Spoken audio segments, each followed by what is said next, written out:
You've been approaching your smile all wrong. Let me explain. If you want your smile to truly make an impact, try incorporating the flooding smile technique. Here's how it works.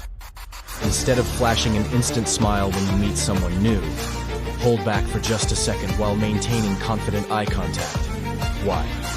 Because this slight delay gives the impression that your smile is genuine and meant exclusively for them.